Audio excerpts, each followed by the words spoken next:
जब दो देश के बीच में कोई भी वैल्यू या कोई करेंसी एक्सचेंज होता है और वो जब डॉलर में उनको कन्वर्ट करके किया जाता है तो फायदा किसको हो गया? अमेरिका को हो गया। अब देखो, बाकी करेंसीज को इतनी वैल्यू नहीं मिली, इंडिया को भी नहीं मिली थी कि भैया आपके रुपये में इतने दम नहीं है कि वो मतलब हम चेक कर पाए कि वो ऑथेंटिक है नहीं, ये दिक्कत वो दिक्कत सारी वो बातें बताई कि भैया अभी आपकी करेंसी इतनी ताकतवर नहीं है कि उसके बेस पर ट्रांजेक्शन किए जाएं। हमने बोला यार ये तो गलत है। हमको तो मतलब हमारी भी तो करेंसी, हमको भी तो चाहिए कि भैया हमारी करेंसी हमारे हिसाब से हम लोग अपने करेंसी रुपी के हिसाब से उसको सेटल करें। उन्होंने बोला नहीं नहीं, हम तो यूएस डॉलर ही चलाते हैं, पूरे वर्ल्ड में तुम कहीं भी ट्रांजेक्शन करो हम यूएस डॉलर के हिसाब से ही करेंगे। कुछ ही देश है जो अपने चलाते हैं। जैसा जापान अपना अलग हो गया, उधर से वो अपना चला रहा तो वो अलग है, बाकी जगह वहां से उधर यूएस चला रहा है। यूएस बहुत सारे देशों को क्या कर रहा है, कंट्रोल करके रख रहा है कि भाई तुम अगर इंडिया अगर किसके साथ या दुबई के साथ भी कोई ट्रांजेक्शन कर रहा है तो वहां पे भी यूएस डॉलर का यूज हो रहा है। बोल रहे भैया आप यूएस डॉलर में सेटलमेंट करो, हम नहीं जानते। टेक ओवर कर रहे हो, मर्जर कर रहे हो, कोई कंपनी खरीद रहे हो, कुछ भी कर रहे हो, जॉइंट वेंचर चालू कर रहे हो, पूरा फंडिंग जो होगी वो यूएस डॉलर के बेस पे होनी चाहिए। इसीलिए देखना कई बार न्यूज आती है कि भैया ये कंपनी को फंडिंग मिली या इस फंडिंग इसने इसको बाहर से फंडिंग मिली, इतने डॉलर मिली। तो डॉलर क्यों लिख रहे हैं ये लोग, इंडियन रुपीस में क्यों नहीं बता रहे? क्योंकि समझ जाओ वहां पे ट्रांजेक्शन किस में सेटल हुआ है, डॉलर। ये बोलते हैं जियो कंपनी ने अपने शेयर इशू नहीं करे, सीधे क्या किया उसने फेसबुक को बेचा, फेसबुक को बेचा तो उसने 9% शेयर खरीद लिए जियो के सीधे। उन्होंने बताया इतने बिलियन डॉलर का सौदा हुआ। तो बिलियन डॉलर बोला, हाँ ये समझ रहे हैं भाई उसने हमें यूएस डॉलर ही दिया, लेकिन इसके अलावा भी तुम कहीं और से सेटलमेंट कर रहे थे तो क्या हो रहा था, डॉलर ही हो रहा था। ये बात समझ में आ रही है? इंडिया ने यहां पर अपना एक स्टेप आगे बढ़ाया और बोला कि भैया अब जो फॉरेन पॉलिसी है हम थोड़ा चेंज करेंगे। हम कुछ देशों में सेटलमेंट अपने हिसाब का ही चाहेंगे और अपने इंडियन रुपीस को चाहेंगे। इस बात को लेकर हमें, वैसे वैसे तो बहुत बड़ी कहानी है, रशिया ने बहुत बड़ा सपोर्ट किया हमें इस पे कि बोला बिल्कुल आप अपने नाम पे करो, कोई टेंशन नहीं है, अमेरिका की ऐसी की तैसी हम देखते हैं। मतलब ये नॉर्मल है, इन्होंने बोल दिया ठीक है। तो अब इसको देखते हैं कि भाई सेटलमेंट प्रोसेस जो आज इन्होंने न्यूज बताई है, वो एक न्यूज बहुत सुनने में बहुत आसान लग रही है कि अब तो इंडियन रुपीस में भी क्या हो रहा है, सेटलमेंट हो रहा है, लेकिन एक्चुअली में ये बहुत बड़ी चीज है। हर देश के पास ये अभी तक मतलब ये अथॉरिटी नहीं पहुंची। बहुत गिने चुने देश होते हैं, जैसे रशिया तो अपनी चलाता है ऐसी की तैसी, हमारे तो सेटलमेंट अपने होंगे। रशिया के तो उन्हें ट्रेड बंद कर दिए क्योंकि यूक्रेन में हमला करने के बाद उन्होंने बोला कि भाई हम इनको तो हम नहीं देंगे, ऐसा नहीं करेंगे वैसा नहीं करेंगे, इनको नहीं बेचेंगे क्योंकि ये बहुत गलत है। और वो रशिया ने किससे मांगा फिर जो चीजें उसको रिसोर्सेज चाहिए अपने देश के लिए, इंडिया से। और इंडिया ने क्या बोला, ले लो। जैसे ही रशिया को वहां मीटिंग में बोला गया कि भैया ये क्या आप तो इंडिया से ले रहे हो, और फिर इंडिया को सुनाया गया, पूरे वहां से क्या बोलते दुनिया बोलने लगी, फॉरेन कंट्रीज ने हमें ब्लेम किया कि आप रशिया को क्यों दे रहे हो सामान, ये वो ऐसा वैसा। तो फिर इंडिया ने भी बोला कि भैया लड़ाई तुम्हारी और तुम्हारी हुई, हमसे तो है नहीं।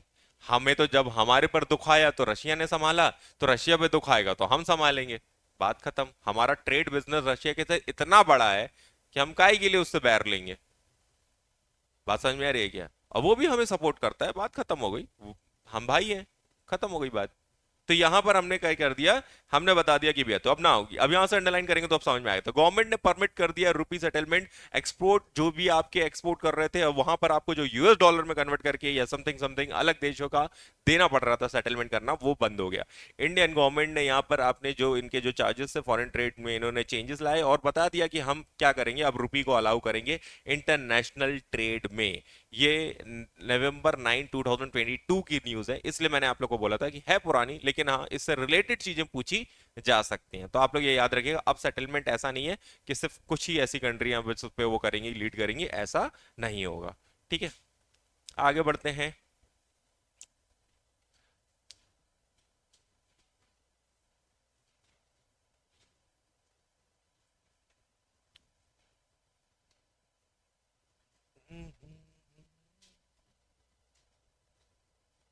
जहां तक 2002 की न्यूज है वो मैं आपको बाद में ही करवाऊंगा, ठीक है।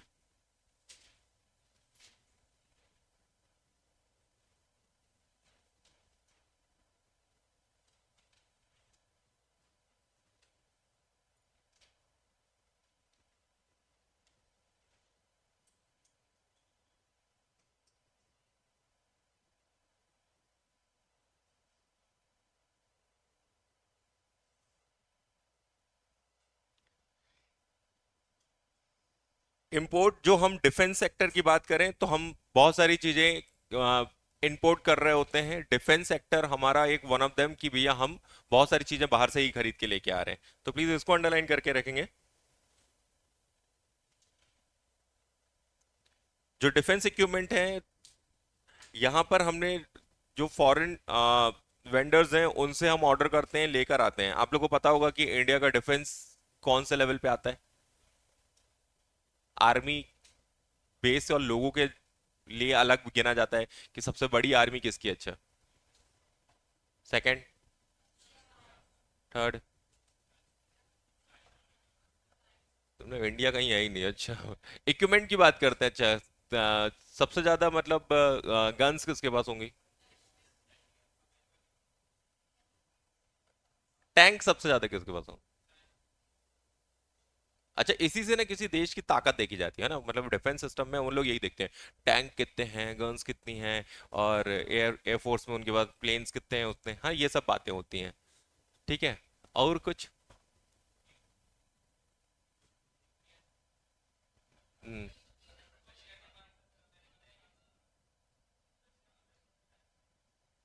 ठीक है, ये सब हमने इसलिए बनाया कि ताकि इतना इतना हथियार, इतने सामान हमने इसलिए ताकि वर्ल्ड में शांति बनी रहे। ठीक है, तो जन शांति क्या है। अब आते हैं defence procurement procedure, Indian defence sector. अब अपन तो कुछ बातें देखते हैं। सेकंड लार्जेस्ट आर्म फोर्स है इंडिया। इसका मतलब समझे, इंसानी ताकत जो है उसमें हम सेकंड लेवल पे। सेकंड लार्जेस्ट इंपोर्टर हैं हम कहाँ के, जो गन सबसे ज्यादा इंपोर्ट करते हैं, जो आप लोग देखते हैं इनकी स्टैंड गन होती है, सेकंड लार्जेस्ट इंपोर्टर है। ठीक है, हम खरीदते हैं। अभी समझ में आ रहा है क्या है? मतलब कि भाई जितनी भी गन बन रही है उसमें सेकंड लार्जेस्ट हम है।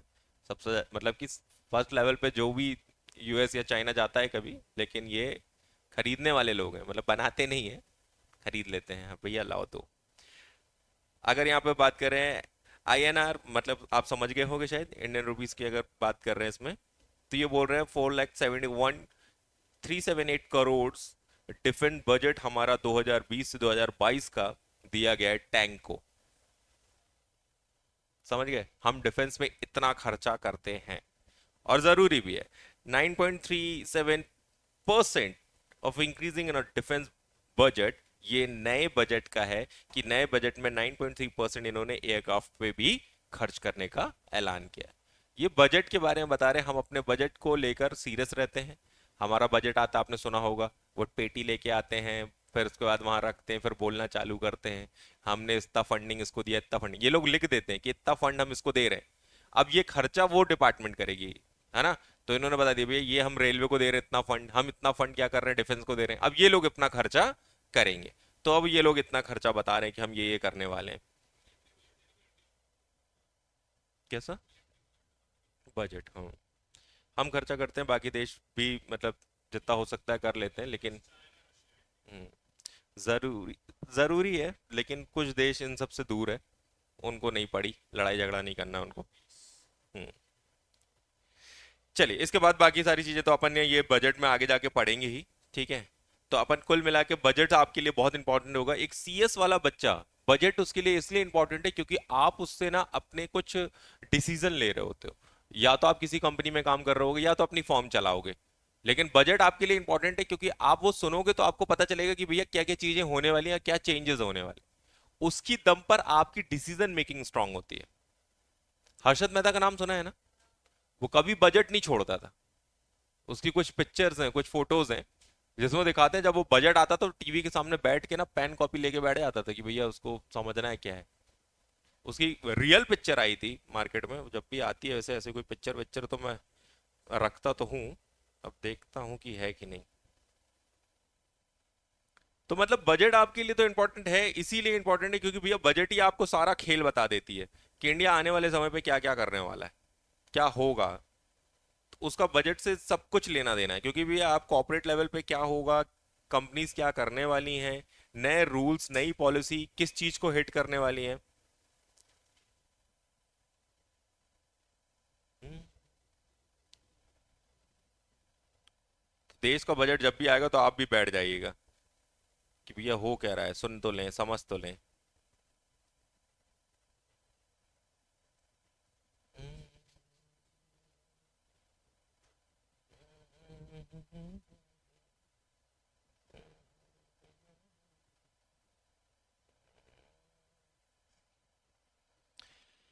ओह।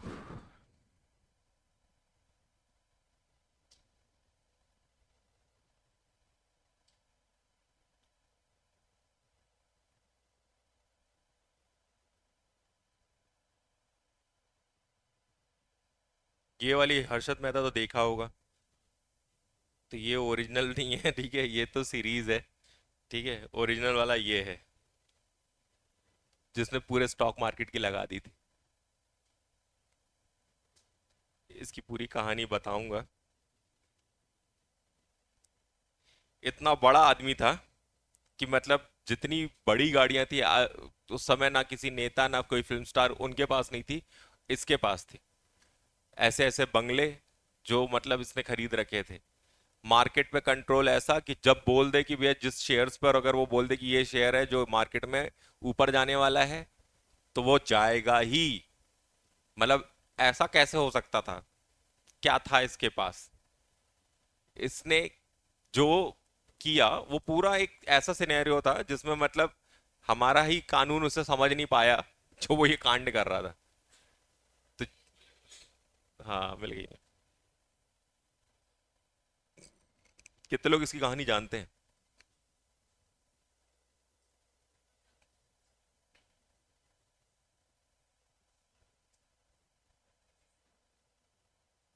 देखो, बताता हूँ। मुंबई स्टॉक एक्सचेंज सबसे पहला स्टॉक एक्सचेंज है। नेशनल स्टॉक एक्सचेंज से पहले मुंबई स्टॉक एक्सचेंज था। जब ये इनकी कहानी की बात हो रही थी उस समय इंटरनेट इतना ज्यादा नहीं चलता था। उस समय इंटरनेट मतलब आया ही था कुछ, और वही दौर था जब ये मतलब फिजिकल फॉर्म में जो भी क्या होता था, ये कॉर्पोरेट वर्ल्ड डील करता, फिजिकल फॉर्म पेपर फॉर्म में डील करता था। तो हर्षद मेहता कोई ज्यादा पढ़ा लिखा इंसान नहीं। ठीक है, अगर आप इसकी सीरीज देखेंगे तो बहुत अच्छे से समझ आएगा। लेकिन मैं आपको एक नॉर्मल सी बात बता रहा हूँ, हर्षद मेहता के बारे में एक सीएस को पता ही होना चाहिए। क्योंकि सारे लॉज जो उसने तोड़े वो सब आप ही लोग की देन है, आप लोग ने बनवाए। और जा जाके उसमें अमेंडमेंट कराना, उसको बचाना। क्योंकि इन्वेस्टर को बचाना आपकी जिम्मेदारी है, कंपनी को बचाना भी आपकी जिम्मेदारी है। और आप लीगल तरीके से काम करते हो, मतलब आपके साइन की एक वैल्यू है कि भैया आप देख रहे हो कि सच्चाई है इस चीज के पीछे, तो आप ये बताते हो। हर्षद मेहता उस समय मार्केट की ऐसी तैसी कैसे करता था। किसी भी शेयर को अगर आप देख रहे हो कि भैया वो उठाने की बात करे तो इस लेवल पे उठा देता था, न्यूज़पेपर में छप जाती थी बातें उसकी कि 3,000 के शेयर को वो 4,200 पहुंचा देता था। और फिर जब वो बेचता था तो वापस नीचे आ जाते था। तो मतलब अपना फायदा करा के वो निकल जाता था मार्केट से। और वो कहता भी था कि भाई देखो, जब वो आए ना मार्केट में तो वो छोटे शेयर होल्डर्स को बता देता था कि भैया आप लोग आज मार्केट में मत आना, क्योंकि आज मैं क्या करने वाला, कुछ ऐसे मूवमेंट करने वाला। कुछ लोग हर्षद मेहता की वजह से बहुत अमीर हुए और कुछ लोग गरीब हो गए। तो भाई देखो, ये तो बहुत सिंपल है। जिसने उस रिदम को पकड़ा था वो इसके साथ चला गया। कुछ कंपनीज बता रहा हूं जिसमें एसीसी, अपोलो टायर, इनका नाम सुनाई देगा, रिलायंस इंडस्ट्री, ये जो है ना, ये बहुत मेन मेन है, मेजर है। इनकी इनका उन्होंने शेयर, मतलब आप देख सकते हो कि किस लेवल पे काम किया। अप्रैल 2, एसीसी का शेयर 9,550 रुपए। मई में जो 4,700 का हुआ, लॉस उसको 50% का हुआ। और ये बढ़ाया कैसे था इसने? अब इसको समझते हैं। मार्केट में शेयर कोई इंसान अपनी दम पर नहीं बढ़ा सकता, गिरा सकता। उसके लिए चाहिए होती है बहुत हाई लेवल की फंड। और वो फंड भी मतलब इस लेवल की कि भैया वो बहुत अलग अलग जगह से ये ट्रांजेक्शन होते हैं, एक जगह से नहीं होता। तो अब इसको समझने की कोशिश करते हैं कि भैया क्या है इसका पूरा खेल। क्यों बोलते थे कि भैया ये जो स्कैम है, ये इसने जो स्कैम उस समय किया था, इसने एसबीआई के बॉन्ड 600 करोड़ के, 600 करोड़ आज की डेट में हो सकता है कि कुछ ना हो, लेकिन 1990 की बात करूं ना, 1991, 1992, 600 करोड़ बहुत होता है।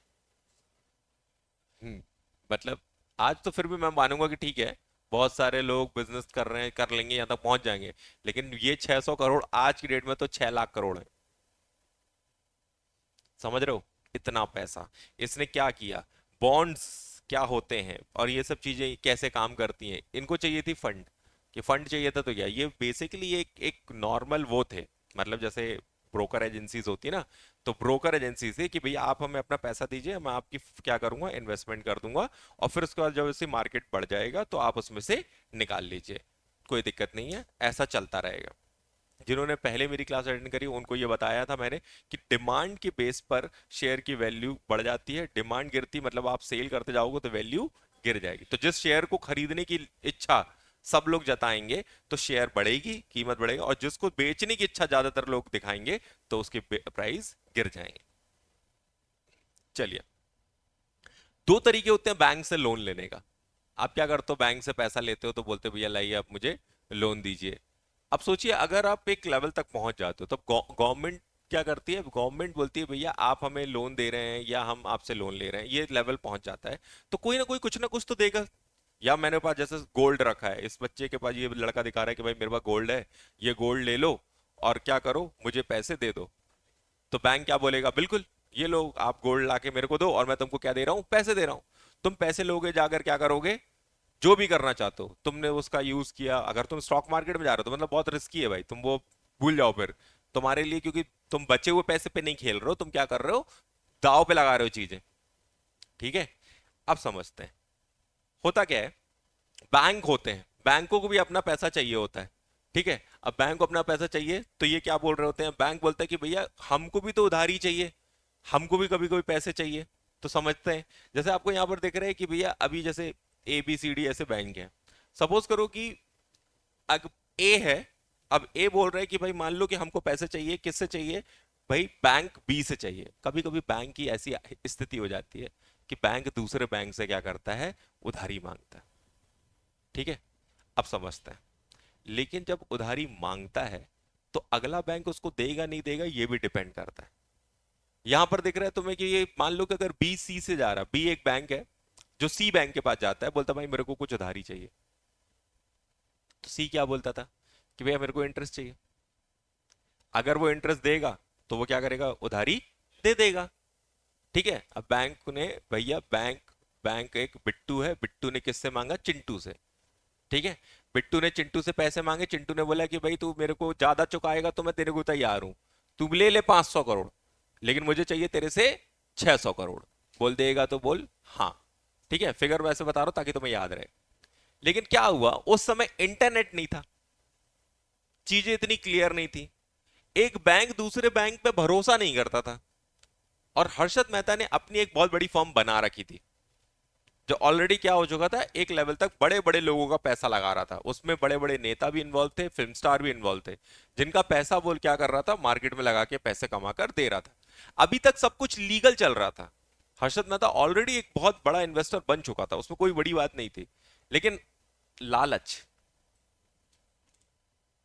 लालच ऐसी कि मार्केट को समझ गया कि मार्केट में वॉल्यूम ज्यादा एक बार में फेंको पैसा तो मार्केट क्या होता है, बढ़ता है। ये वो गेम समझ गया। कैसे, तो उसने क्या किया, एक लूप होल निकाला। अब थोड़ा ध्यान से सुनना क्योंकि हो सकता है कुछ बातें अब तुम्हारे ऊपर से चली जाएं। ठीक है, समझना। बिट्टू ने किससे पैसे मांगे, चिंटू से। बिट्टू ने बोला कि भैया, बिट्टू एक बैंक है, चिंटू एक बैंक है, हाँ, समझ लो। बिट्टू ने बोला चिंटू से पैसे देना, ये अगर वो डायरेक्ट मांगेगा तो चिंटू उसको पैसे दे देगा, कुछ क्या करेगा, बोलेगा ठीक है चल चल तू ले ले पैसे, लेकिन मेरे को कुछ तो दे, कुछ तो लिखित में दे, बॉन्ड्स लिख कर दे, या कुछ तो दे मेरे को जो तेरी गारंटी हो कि कल को तू ये पैसे चुका देगा। बात समझ में आ रही है। तो वो क्या करते हैं, अब देखो, बिट्टू जो एक बैंक है ना, उसके पास ऑलरेडी कुछ कंपनियों ने अपनी गिरवी चीजें रखी, पेपर्स रखे हैं, बॉन्ड्स रखे हैं, शेयर्स रखे हैं, और उन्होंने लोन लिया हुआ है। तो बिट्टू के पास तो खुद का तो कुछ था नहीं, उनने ये पेपर उठा के किसको दे दिए, और सी ने क्या दे दिए। ये तो बहुत सिंपल था, लेकिन होता ये था कि डायरेक्टली बैंक एक दूसरे बैंक के साथ डील नहीं कर पा रहा था, क्योंकि ऑनलाइन सिस्टम नहीं था, कम्युनिकेशन नहीं था। कम्युनिकेशन के गैप का यूज किया किसने, हर्षद मेहता ने। वो आया और बोला कि भाई बिट्टू कंपनी को क्या चाहिए, लोन चाहिए। बोला भैया वह बैंक है, तुमको पैसा चाहिए। बोला हाँ, एक बैंक दूसरे बैंक से लेने। कितने में दे रहा है वो, बोलता है यार वो तो 600 500 करोड़ देता है और 600 करोड़ ले लेता है। बोलता है अगर मैं, तू मुझे 500 करोड़ में दिलवा दूं और तुझे बस 50 करोड़ देने पड़ेंगे, चलेगा, इंसान खुश, चलेगा। अब क्या होगा, हर्षद मेहता ऐसे बैंक ढूंढता है जो क्या बोलता है कि भाई कम इंटरेस्ट चार्ज करेंगे। अब वो इंटरेस्ट ज्यादा चार्ज इसलिए किया जाता है क्योंकि उनको रिस्क होता है, इसलिए वो ज्यादा। लेकिन हर्षद मेहता गारंटी लेने को बैठा है, वो ऑलरेडी एक बड़ा स्टार हो चुका है। तो क्या होता है, बैंक क्या सोचता है कि अरे यार हाँ ठीक है, हर्षद मेहता तो बैठा है ना, ये बोल रहा है डील कराने को, मतलब अब बिट्टू और चिंटू मिले ही नहीं। बिट्टू को पैसा चाहिए तो किसके पास गया, वो सीधे हर्षद मेहता। और वो उसने क्या बोला कि भाई तेरे को पैसे चाहिए ना, मैं दिला के देता ना, तो टेंशन क्यों ले रहा है। ये डील बाहर ही हो गई।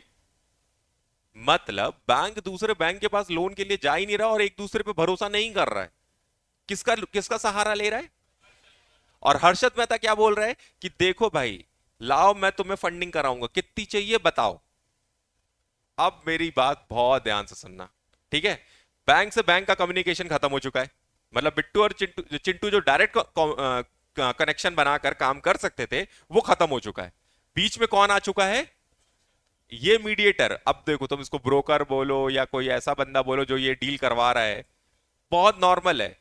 अब सारे बैंकों ने किसको पकड़ लिया, पैसा चाहिए तो।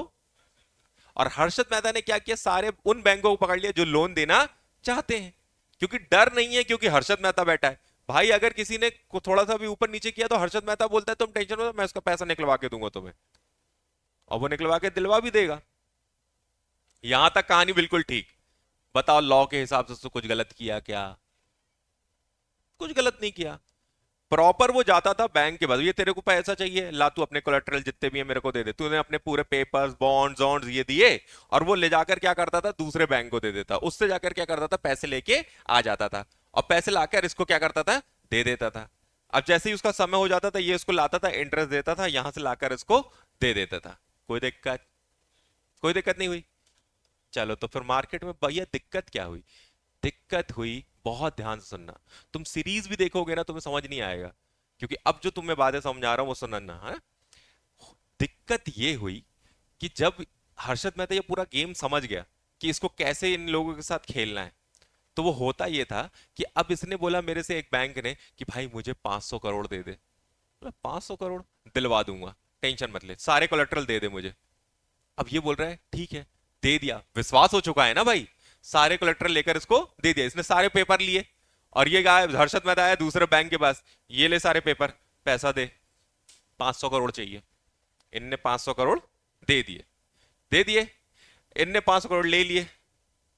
अगले ने फोन किया, हेलो हर्षद भाई, पैसा मिल गया क्या। बोले यार उसने बोला है 3 दिन लगेगा, चलेगा तुझे। इसने बोला चलेगा ना, कोई दिक्कत नहीं, बस करवा दे। बोला हो जाएगा हो जाएगा। इसने रखा। 500 करोड़ किसके पास है अभी, 3 दिन में वो क्या करेगा, 3 दिन में वो 500 करोड़ क्या कर देगा, स्टॉक मार्केट में लगा देगा। और 500 करोड़ एक बार में स्टॉक मार्केट में तुम किसी भी कंपनी में लगा दो, शेयर क्या होगा, बढ़ेगा। बात समझ में आ रही है।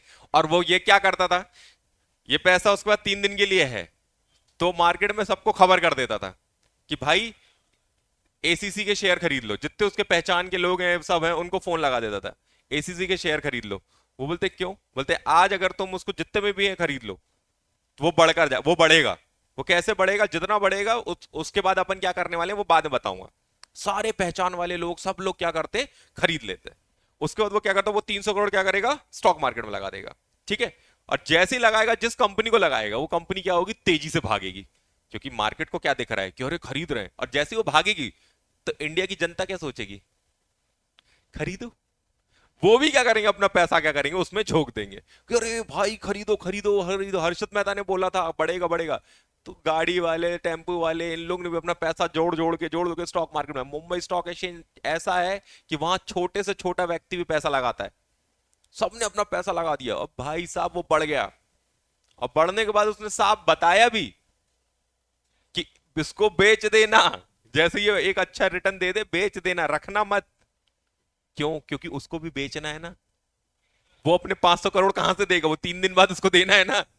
अब भाई वो 500 करोड़ मार्केट में लगाकर आराम से 700-800 करोड़ बनाकर उसको निकाल के वापस अपने क्या करे, इसको 500 करोड़ देकर कि ये ले भाई, बैंक ने तेरे को दिया था ना, 3 दिन बाद तेरे को दे दिया। और उससे कितने रुपए ले गया? 300 करोड़, सिर्फ 3 दिन के अंदर।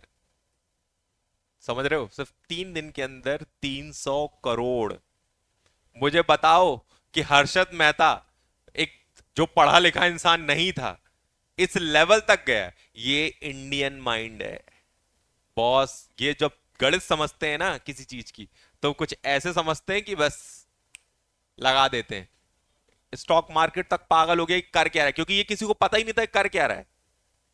किसी को नहीं पता इतने, क्योंकि ये तो एक बैंक का बताया मैंने। ऐसे करके फिर बहुत सारे बैंक उस पे बोलते थे, उनसे जाके कोलेट्रल लेके आ जाता था, और फिर ले जाके उन बैंकों को देकर पैसा रख लेता था। हर किसी को बोलता हाँ भैया आपका अभी 3 दिन आगे, 1 हफ्ता बोलते भैया आपका 1 हफ्ता लगेगा, आपको पैसा मिल जाएगा, टेंशन मत लो। यहाँ इनने मार्केट की ऐसी तैसी कर डाली। ऐसे ही नहीं कुछ हुआ। अब भाई यहां तक तो तब भी चल गई। अब ये जो कोलेटरल होते हैं इनको हम बैंक रिसिप्ट भी बोलते हैं, कि मतलब एक बैंक जब दूसरे बैंक को नहीं देगा, जब तक ये दूसरा बैंक उसको क्या है, पैसे नहीं देगा। अब ये कहानी थोड़ी बढ़ गई। फंसा कब वो? यहां तक में वो फंसता नहीं, क्योंकि डिले इन पेमेंट है ना भाई। ऐसा तो बहुत लोगों ने किया है। एक कहानी और बताऊंगा, आज मेरे पास टाइम नहीं उसका बताने का। जो ये एटीएम वाले होते हैं, एटीएम मशीन होती है, उनमें वो गाड़ियों में पैसे भर के लाते हैं। एक कंपनी होती है जिसको ये काम दिया जाता है कि ये लो पूरा कैश आप रखिए, और इसको लेकर क्या करिए, सारे एटीएम में जाकर जमा करिए। ठीक है? और उनका पैसा नहीं है, वो गवर्नमेंट का है, वो आपको दे रहे हैं, आपको बस सर्विस की चार्जेस मिलेंगे। कि एक गन वाला रखिए, ये रखिए, बंदा रखिए, लॉक खोलेगा, पैसा बंद करेगा, रखे। उस कंपनी ने भी यही खेल किया था। वो वहां से कैश लेके गाड़ी निकल गया, और क्या बोल देते थे, गाड़ी खराब हो गई है सर, ये हो गया वो हो गया सर, 2 दिन लगेगा मेरे को पैसा वहां पहुंचाने में, ये वो। और 2 दिन में क्या करता था? समझ गए? तो ये मत सोचना कि पैसा, एक सीएस या सीए वाला बच्चा ये भी समझता है, डिले इन पेमेंट भी बहुत बड़ा रोल अदा करती है। डिले इन पेमेंट के बीच में भी आपके साथ खेल हो जाता है। क्या ये बात समझ रहे? आपके पैसे कहीं ऐसी जगह भी जा सकते हैं जो रिस्की हो सकता है। तो इंसान ये कहता है मेरा पैसा मुझे जल्द से जल्द चाहिए। ये 2 डेट सेटलमेंट जो बना स्टॉक मार्केट में, T+2, वो इसीलिए बना कि भैया 2 दिन के अंदर सेटलमेंट हो जाना चाहिए। नहीं तो स्टॉक मार्केट में भी तुम लोग क्या पता क्या करो। बात समझ में आ रही है?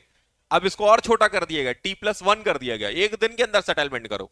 हमें नहीं मालूम, हमारा पैसा हमको तुरंत मिलना चाहिए, नहीं तो तुम साला देते देते कितना खेल कर जाओ। और ऐसे करने वाले इंडिया में बहुत हो गए। ये सिर्फ हर्षद मेहता नहीं है, ऐसे बहुत हो गए। मतलब जिनको पेमेंट मिलती थी लमसम में, और वो क्या करते थे, बोलते हाँ सर मैं दे रहा हूं। और ये मुंबई में सबसे ज्यादा हुआ। अब सोच कर देखो ना भाई, मैं एक नॉर्मल सा बंदा हूं जो सिर्फ क्या करता हूं, बहुत सारा पैसा इकट्ठा करता हूं, और वो पैसा इकट्ठा करके किसी को भेजता हूं। लेकिन जब वो इकट्ठा होकर 2 दिन भी मेरे पास रह गया, तो 2 दिन में मैं वो खेल कर जाऊंगा। हालांकि एक दो 20 लाख से कुछ नहीं होने वाला, लमसम चाहिए। मतलब मैंने बोला मार्केट हिलाना तो 500 करोड़, आज की डेट में तो 1000 करोड़ पार। क्या ये बात समझ में आ रही है? तो हर्षद मेहता ने क्या किया, फंसा तब वो, जब उसने क्या करा, एक स्टेप और गलत लिया। वो गलत क्या था बताता हूं। बैंकों ने एक नया रूल बना दिया, आरबीआई ने एक गाइडलाइन दी। बोला एक बैंक दूसरे बैंक से पैसा अगर लोन लेता है, तो किसी मतलब आप जो कोलेटरल है, बैंक रिसिप्ट है या जो भी आप बॉन्ड्स वगैरह उसको गिरवी रखते हो, वो रखते साथ उसके इतने समय के अंदर पैसा मिल जाना चाहिए। मतलब अगर वो आप जमा कर रहे हो तो वो लेकर बैठ कर आपका वेट नहीं करेगा, जल्दी मिल जाना चाहिए। वो ये बातें समझ रहा था कि कुछ गड़बड़ हो रही है, लेकिन कहां हो रही है ये नहीं समझ पा रहा था। बैंकों के बीच में कनेक्शन मजबूत करने के लिए आरबीआई खुद बोल रहा था कि भाई मुझसे लोन ले लो, दूसरे बैंकों से लोन मत लो, मुझसे लोन लो। अब धीरे धीरे तुम्हें पिक्चर समझ आ रही होगी कि क्या क्या हुआ है। हम धीरे धीरे करके अपने लॉ को मजबूत बना पाए, अमेंडमेंट ला पाए, चेंजेस ला पाए। क्योंकि पहले जो लॉ बने थे वो इतने लचीले थे कि भाई हम कहीं से भी तोड़ दें। बात समझ रही है? क्योंकि उस हिसाब से हर्षद मेहता को जेल नहीं हो सकती थी, कि डिले इन पेमेंट ना, इससे ज्यादा क्या, मार थोड़ी दोगे तुम मुझे। मैंने खाया क्या उसका पैसा, दे दिया ना उसका। स्टॉक मार्केट ये तो पूरा रिस्क पे है। बात समझ में आ रही है क्या? तो कहानी बदली जब जब गवर्नमेंट ने क्या कर दिया, रूल्स चेंज करे। अब रूल्स चेंज करे, हर्षद मेहता के पास कोलेटरल नहीं थे। अब वो क्या करने लगा, भाई वो दूसरे बैंकों को जब लोन चाहिए या वो चाहिए, तो वो लोग बोलने लगे कि भैया हमको अगर उसको देकर तुरंत तुरंत मिल रहा है, तो हम सीधे बैंक को जाकर देंगे, और देगा देगा जब तक देगा। लेकिन हर्षद मेहता ने अब सोचा कि भाई कुछ तो रास्ते निकालने पड़ेंगे। तो वो जो बैंक रिसिप्ट होती है ना, जो वो डॉक्यूमेंट थे, जो बॉन्ड से ये थे वो थे, उसने क्या किए, देखा कि क्या होता है ये जो बैंक जिसको देखकर लोन देता है, और उसने क्या कर दिए, फेक बना दिए। यहां वो फंसा। मेन कहानी ये थी कि उसने फेक रिसिप्ट बनाई, और वो फेक रिसिप्ट बना बनाकर बॉन्ड्स और वो सब बनाकर, जैसे गवर्नमेंट बनाती है जिसके दम पर मतलब लोन मिलता है बैंक से, वो पेपर जाली नोट, जाली पेपर बना के उसने क्या कर दिया, बैंकों को देना चालू कर दिया, और बोला ये लो 500 करोड़, 1000 करोड़, ये लो। अब बैंक फंस गया, क्योंकि जब तक तुम रियल पेपर दे रहे थे तब तक एक गारंटी थी, श्योरिटी थी, नहीं चुकाओगे तो हम उसको बेचकर पैसा ले लेंगे। और जब तुमने फर्जीवाड़ा कर दिया, और तुम्हें पता है सच्चाई तो ये है कि उसने इस लेवल पे वो पेपर इशू करे हैं कि गवर्नमेंट भी नहीं समझ पाएगी नए असली कौन सा है और नकली कौन सा है।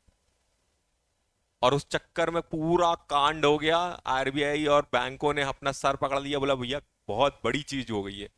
मतलब कोई छोटी मोटी चीज नहीं करी इसने, लिपटा दिया अच्छे खासे बैंकों को। और कोई 100 200 500 करोड़ के नीचे नहीं है, सबको बिल्कुल नीचे ले आया।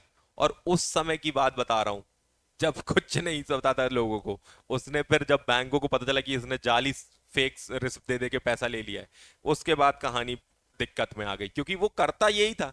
उसने मैंने बताया ना, 200 रुपए का शेयर एसीसी का 9,000 रुपए पहुंचा दिया। और बहुत सारे लोग देखना उनके फैन भी होंगे हर्षद मेहता के, मुंबई मुंबई में बहुत सारे ऐसे छोटे लोग हैं जिन्होंने बोला था कि भाई मेरे लिए तो वो भगवान था, उसकी वजह से मैं मतलब गरीबी से निकल पाया, क्योंकि 200 के शेयर मैंने खरीदे तो 9,000 को वो मैंने बेच दिए थे। अब जिसने 9,000 रुपये रखा हुआ था, वो उसका जैसे ही हर्षद मेहता ने बेचा, उसका उसका गेम हो गया, क्योंकि वो तो मार्केट गिरा। जैसे ही आप बेचोगे मार्केट गिर जाएगा। तो जैसे ही वो 200 से 9,000 पहुंचता था वो बेच देता था, यही उसका काम था कि भैया ये उसका, और वो उसने रिकॉर्ड बना दिए इतने लेवल पे। ये खबर उसकी सुचिता दलाल करके एक लड़की है जो रिपोर्टर थी, उसको ये बात पता चली थी। और उसने पूरी मतलब उसने इंटरनल रिसोर्सेज लगा लगा के उसकी पूरी पीछे पड़ गई थी उसके, कि भाई वो क्या कर रहा है, कैसे कर रहा है, सब कुछ पता लगाएंगे। बाकी लोग तो बस उसकी चमक पे थे कि भैया ये हो रहा है वो हो रहा है, लेकिन अब ये पीछे पड़ गई थी, ये बंदी ने उसकी ऐसी तैसी कर दी। टाइम्स ऑफ इंडिया में इसकी न्यूज आ गई थी 23 अप्रैल 2000 नहीं 1992 में, 1992 में इसका पूरा फेक जो रैकेट है उसने इसने पर्दाफाश कर दिया था। और बता दिया कि हर्षद मेहता कोई बहुत बड़ा हीरो नहीं है, वो एक तरीके से क्या कर रहा है जो मतलब मार्केट के लिए बहुत बुरा है। और ये सारी चीजें उन्होंने बताई। उसके बाद जब उनका हिसाब लगाया गया, तो 1990 में 3,000 से 4,000 तक का करोड़, 3,000 से 4,000 करोड़ का कांड किया है इन्होंने। विजय बैंक, आप लोगों ने सुना हो, पहले एक विजय बैंक हुआ करता था, अब वो बैंक ऑफ बड़ौदा बन गया है, जो मर्ज हो गया बैंक ऑफ बड़ौदा के साथ। विजय बैंक जो था उसका जो चेयरमैन था, उसने सुसाइड कर ली थी, क्योंकि उसने सबसे ज्यादा फंडिंग उसने दी हुई थी। और यहाँ उसकी ऐसी तैसी, उसके ऊपर कोई छोटे मोटे केस नहीं हुए। 9 नवंबर 1992 को उसको जेल में डाला गया। 70 उसके क्रिमिनल केसेस थे और 600 से ज्यादा सिविल एक्शन थे जो उसके ऊपर केसेस लगाए गए थे। और इनकी मौत भी बड़ी रहस्यमय हुई थी, क्योंकि सेबी ने इनको जेल में डाल दिया था। और ये 31 दिसंबर 2001 इनकी तबीयत खराब हो गई थी, और ये जेल में ही मतलब दुनिया न्यू ईयर मना रही थी, और जेल में ही इनको, ऐसा कहा जाता है कि इनको अटैक आ गया। कुछ लोगों ने ये लिखा कि नहीं, कुछ नेता नगरी वाले लोग थे, कुछ बड़े लोग थे, कुछ पॉलिटिक्स थे, जो पॉलिटिक्स के लोग थे, उन्होंने अच्छा खासा उनके बारे में ये जानता था, और इसने कहा था कि अगर इसने सब सच उगल दिया तो देश की सरकारें भी गिर जाएंगी। तो उनने ये समझा कि भैया इसको मरवा देना ही ठीक है। तो कुछ लोग कहते हैं कि जेल में इनको मरवा दिया गया, और कुछ लोग कहते हैं नहीं, इनकी मतलब इनको इनकी तबीयत खराब हुई थी और इसलिए ये खत्म हुआ। अब ये रहस्य है, तो अपने इंडिया का तो ये जानते ही हो, सुना ही होगा, कार पलट गई, भागने की कोशिश की, इसलिए मार दिए, है ना। देख ठीक। तो ये अपना इंडिया है, इसमें कुछ कह नहीं सकते। इसके अलावा भी मतलब बहुत सारी चीजें इनके बारे में कही जाती है। बड़े से बड़े बंगले मुंबई के जितने थे वो इन्हीं के थे। मतलब अमिताभ अमिताभ और ये लोग किन ऑटोग्राफ जैसे लेते ना, वैसे इनके लिए जाते थे, ये निकलते थे तो बिल्कुल अरे सर सर साइन। कारें इनके पास सब थी। 26 करोड़ रुपए टैक्स भरा भरा था इनने। बिग बुल के नाम से फेमस थे ये। मूवी भी होगी, आप देख सकते हैं, 1991 का पूरा खेल है। और जो शौक इन्होंने पूरे किए हैं भैया उस समय, वो तो मतलब आज भी ये सब सोचेंगे कि क्या क्या चीजें होती हैं, क्या होता है, वो मतलब उस लेवल पे होकर फिर वापस इनकी जिंदगी वैसे। हाँ, लेकिन कुछ चीजें जैसे इनके बारे में अभी नहीं जानते होंगे, इनकी फैमिली में इनके जो इनकी वाइफ है उनके पास अभी भी अच्छे खासे स्टेक हैं। और बच्चों के पास जो लीगल तरीके से जो उनके पास शेयर्स इनकी कंपनी का मिले हुए हैं वो हैं अभी भी। और वो लोग अपनी ट्रेडिंग मतलब, लेकिन वो लोग अभी उस पर नहीं चला रहे, कोई ऐसी ब्रोकर फॉर्म वगैरह नहीं चला रहे। लेकिन उनके पास है अच्छा खासा पैसा, जो गवर्नमेंट ने उनसे नहीं छीना, लेकिन वो चल रहा है वैसा। लेकिन वो कहते हैं कि मतलब क्या गलत और क्या सही, ये सब चीजें तो बस अब अपनी इंडिया है तो पता नहीं। बिल्कुल चलनी है, क्यों नहीं, बहुत। हाँ जी। पैसा तो देखो वही है ना कि जो बंदे ने पैसा कमाया तो उसके पैसे तो 3,000 4,000 करोड़ मायने रखता है भाई, कहाँ कहाँ होगा सोच नहीं सकते हो। 3,000 4,000 करोड़ 90s की बात कर रहा हूँ। और हमेशा इस बात को ध्यान रखना, आज भले तुम्हारे पास, तुम अभी स्कूल टाइम पे होगे तो तुमने 5 रुपए के समोसे खाए होंगे, 10 रुपए के समोसे, आज की डेट में वो बढ़ गए। तो आप पेट्रोल सोच रहे हो किस लेवल पे बढ़ गया अभी। अब आपने 100 रुपए 50 रुपए का पेट्रोल डलाया होगा, आज 100 रुपए का डलवा रहे हो। तो ये सब चीजें अब सोचो कि उस समय क्या होगा, 3,000 करोड़ 4,000 करोड़, और आज की डेट। चलिए चलिए चलिए।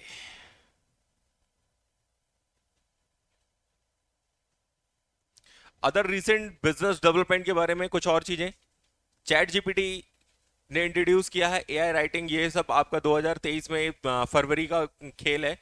ई बुक ऑन amazon। आप लोगों ने चैट जीपीटी यूज किया बेटा? मेरे बच्चों ने तो किया होगा, लेकिन बाकी लोग कर रहे हैं, नहीं कर रहे हैं, कर रहे हो? कितने लोग चैट जीपीटी अपने फोन में रखते हैं? ओके। चैट जीपीटी के बारे में कितने लोग नहीं जानते? बस। हाँ। 156। चैट जीपीटी के बारे में एक अलग क्लास ले लेंगे, लेकिन बहुत ज़रूरी है आप लोग के लिए, है ना? तो ऐसा, हम लोग ने एक सेमिनार भी लिया था बहुत पहले चैट जीपीटी को लेकर। आप लोग ये समझते हो ना कि एआई जिस तरीके से आ रहा है वो, आप मतलब आपके जॉब्स और इन सब पे बोलते हैं ना कि खतरा है, आगे जाके आपकी जॉब्स हट जाएंगी, एआई वगैरह जो है इसका मॉडल का ज़्यादा यूज़ होगा, बहुत सारी जॉब्स चली जाएंगी। जैसे अभी टेलीकॉलर्स होते हैं, जैसे फ़ोन कर रहे हो आप तो कोई है आपको जो फ़ोन, हाँ जी मैम बताइए क्या समस्या है आपको, ये वो ऐसा वैसा, है ना? ये सब चीज़ें खत्म हो जाएंगी, एक कंप्यूटराइज कॉल होगा, एक आर्टिफिशियल लेडी होगी जो बात कर रही होगी। चैट बॉक्स तो आ चुके हैं सब, बहुत सारी चीजें हो चुकी हैं। मतलब आप बोल रहे हो कि अब आप डायरेक्टली, अब मतलब ये जितने कॉल सेंटर है वो क्या होने वाले हैं, बंद होने वाले हैं। तो मतलब वो बंद होगा तो नौकरियां चली जाएंगी उनकी। तो इसी तरीके से एआई जिस तरीके से हावी होगा, वो क्या होगा, धीरे धीरे करके बहुत सारी नौकरियां खा जाएगा। अब सीएस के लिए भी आप लोग ये मत सोचो कि मतलब, बहुत सारी चीजें हो चुकी हैं टैक्स को लेकर, अकाउंटिंग को लेकर, जो चार्टर अकाउंटेंट इतना काम कर रहे हैं, टैक्सेस का काम कर रहे हैं, कर रहे हैं, इन सब पे ना सॉफ्टवेयर बन चुके हैं।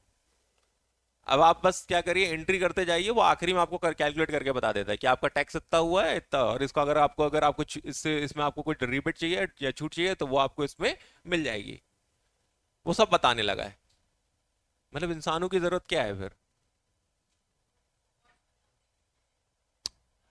सब कुछ तो रोबोट करेंगे ना अब तो, मतलब गाड़ी भी चलेगी तो वही लेकर जा रही है, अपने आप सेल्फ ड्राइव हो रही है, टेस्ला जैसी गाड़ियां, आगे जाके ऐसी और गाड़ियां होंगी।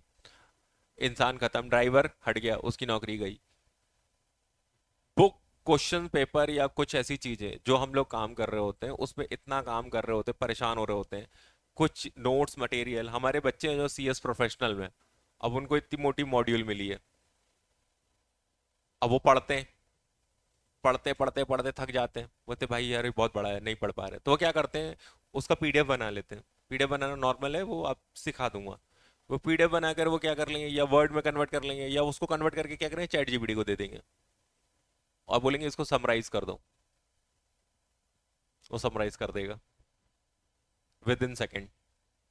आप as a student ChatGPT का क्या यूज कर सकते हैं मैं आपको वो बता रहा हूँ, ठीक है? क्योंकि अगर मैं उसकी दुनिया बताऊंगा तो ये समझ जाओ कि अगर आपको वो नहीं बनता और आप इतने टेक्नोलॉजी अपग्रेड अपने अंदर नहीं रख सकते हो, तो आप बहुत आउटडेटेड हो जाओगे। हो सकता है इंटरव्यू में या आर्टिकलशिप में भी आपसे ऐसा क्वेश्चन पूछा जाए कि आपको एक मेल बोल दिया जाए कि भैया ये मेल लिखना है और इस मेल में ये बातें होनी चाहिए, अब एक मेल बनाकर दिखाओ। अब आपने लैपटॉप लिया, ऐसा खोला, बोला हाँ जी मैं मेल बना रहा हूँ, हाँ, dear sir the department of head, I want to say that this. और अगला बंदा होगा, वो आएगा चैट जीपीटी खोलेगा, बोलेगा सर आपने क्या क्या बोला, ये उसको कमांड देगा, आप उसको वॉइस से भी दे सकते हो।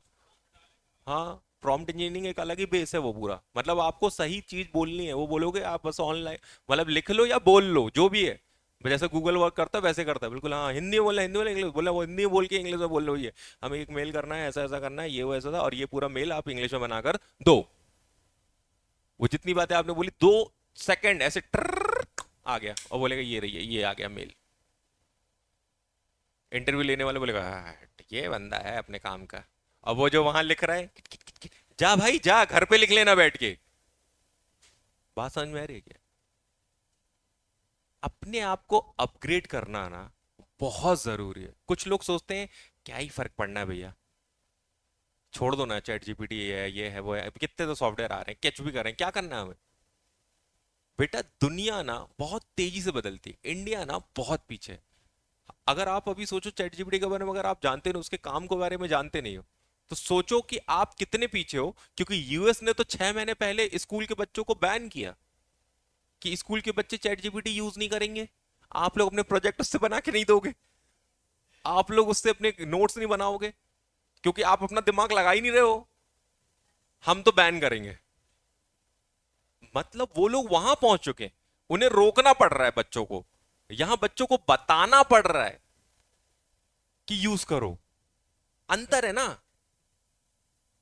ये भाई फोन है, एप्पल है, आईफोन, ये हर हर साल एक नया फोन क्यों लेके आता है?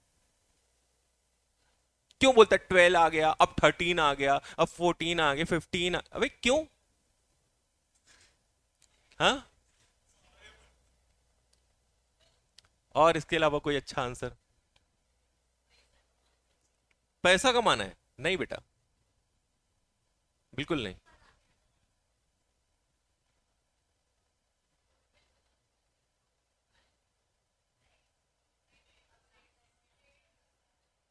अपग्रेड होना है। क्यों नहीं हो रहा है? बिल्कुल हो रहा है भाई। समझो, हर किसी को पता है वो वर्ल्ड की सबसे वैल्यूएबल कंपनी है। तुम कितना भी मजाक उड़ा लो उसका, कितना भी मजाक उड़ा लो, लेकिन वर्ल्ड की वैल्यूएबल कंपनी में नाम आता है उसका। मैं ये नहीं कह रहा कि वो फोन होना एक बहुत बड़ी चीज है, स्टेटस ये वो फालतू की बातें, ये सब ये हमने बना रखा है अपने दिमाग में, उनको फर्क नहीं पड़ता। लेकिन वो अपनी टेक्नोलॉजी को लेकर ये बात रखते हैं कि भैया पूरी दुनिया में वो ये दिखाते हैं कि हम अपग्रेड हो रहे हैं, और हर साल हो रहे हैं। बात ये समझ में आ रही है? और मानो ना मानो, वो जरा सा चेंज होगा, लेकिन होगा। अब कुछ लोग सिर्फ ये बोले अरे कुछ नहीं है यार, कैमरा ऊपर से नीचे कर दिया, यहां से वहां कर दिया, ये वो। मैं नहीं मानता, मैं नहीं मानता। मैं तारीफ इसलिए नहीं कर रहा हूं क्योंकि हम चला रहे हैं फोन ये वो, नहीं, मैं इसलिए नहीं कह रहा हूं। मैं इसलिए कह रहा हूं कि यकीन मानिए, टेक्नोलॉजी अपग्रेड होते हैं तो लोग पसंद करते हैं और उस चीज को लेते हैं। फोन आप पुराना नहीं चलाना चाहते, हम तुमसे बोलते हैं कि फोन पुराना वाला चलाओ ना यार, आईफोन 5 या आईफोन 6 जो चल रहे थे वही चलाओ ना, या दो पुराने वो कीपैड चल रहे थे, क्यों आए तुम ये इसमें एंड्रॉइड में, ऐसा ये चाहिए वो चाहिए, क्यों चाहिए? फोन तुम अपग्रेड चाहते हो, लेकिन लाइफ में नहीं चाहते। काम वही करना है, पढ़ाई वैसे ही करनी है, जिंदगी जैसी जी वैसी ही जीनी है, नौकरी में जाओगे तो वही काम करना जो रोज करना है, और बोलते हो पैसे ज्यादा मिले। क्या अपग्रेड है तुम्हारे अंदर? क्या सीखा है तुमने? हम टीचर्स हैं, हम कोचिंग चलाते हैं, हमारा ना बहुत ज्यादा टेक्नोलॉजी से नहीं होता है सामना, लेकिन तब भी हमारे लिए ना चैट जीपीटी मतलब वरदान है एक्चुअली में। मैं तुम्हें यह सिखा सकता हूं कि आज की जनरेशन चैट जीपीटी के दम पे नौकरियां भी हासिल कर लेते हैं। तुम लोग भैया ये कैसे कर लेते हैं? बहुत सिंपल है, तुम सीएस बनोगे। अगर तुम बोलोगे भाई किसी कंपनी अप्लाई करने जा रहे हो, तुमने सपोज करो कि भैया तुमने बिग फोर में से डेलॉइट कंपनी पकड़ ली, डेलॉइट कंपनी में तुम्हारा इंटरव्यू है। तुम्हारा इंटरव्यू तुमको बता दिया गया है कि भैया वो तुमको किसी ऐसी प्रोफाइल के लिए रख लें, सपोज करो कि एसेट मैनेजमेंट लॉ में तुमको रख रहे हैं। अब एसेट मैनेजमेंट लॉ, तुम चैट जीपीटी को बोलोगे कि भैया मेरा डेलॉइट कंपनी में इंटरव्यू है, वो मुझे एसेट मैनेजमेंट के लिए रख रहे हैं, मुझसे इंटरव्यू में वो कैसे क्वेश्चन पूछेंगे, एटलीस्ट मुझे 20 क्वेश्चन बताओ।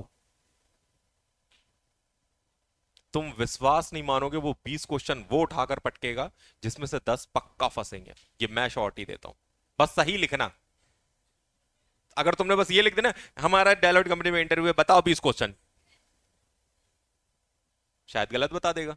लेकिन तुमने डाला कि भाई एसेट मैनेजमेंट डिपार्टमेंट में तुम इस पोस्ट के लिए जा रहे हो, अब वो 20 क्वेश्चन देखना तुमको, क्योंकि ये खेल है पूछने का। आप इनपुट क्या देते हो, आउटपुट वो मिलेगा। जो बोओगे वो पाओगे। क्या ये बात समझ में आ रही है? खेल है कि किसको समझो। चैट जीपीटी भाई दुनिया बदल रहा है। तुम अपनी जिंदगी बदल सकते हो। मैं सिर्फ तुम्हें वो बता रहा हूं जो तुम्हारे काम की है। तुम इंटरव्यू के लिए जाओ भाई, डालिए और देखो एक्चुअली में तुमसे वो वही वही क्वेश्चन पूछेगा। अब तुम्हें बोलेगा भैया क्वेश्चन तो पढ़ लिए थे लेकिन आंसर नहीं पता थे, तो उसी को बोलो ना इन 20 क्वेश्चन का आंसर भी दे दे ताकि मैं बता पाऊं, तो तुम्हें 20 क्वेश्चन के आंसर भी दे देगा। बस अगले की पूछने की देर है, तुमको पास आंसर पहले से पता है। क्या ये बात समझ में आ रही है? यार मैं तो तुमको खुला ओपन चैलेंज करता हूँ भाई। अगर तुमको मैं यहाँ पे टेस्ट के लिए जो भी टेस्ट वगैरह लेता हूँ ना, और तुम उस टेस्ट को वगैरह देखते हो, तो मेरा टेस्ट वगैरह कितनी जल्दी क्रिएट हो जाता है चैट जीपीटी की दम पे, वो मैं आपको दिखा दूंगा। आज मेरे पास वैसे टाइम नहीं है, तो आज के लिए इतना ही। नेक्स्ट क्लास में मिलेंगे।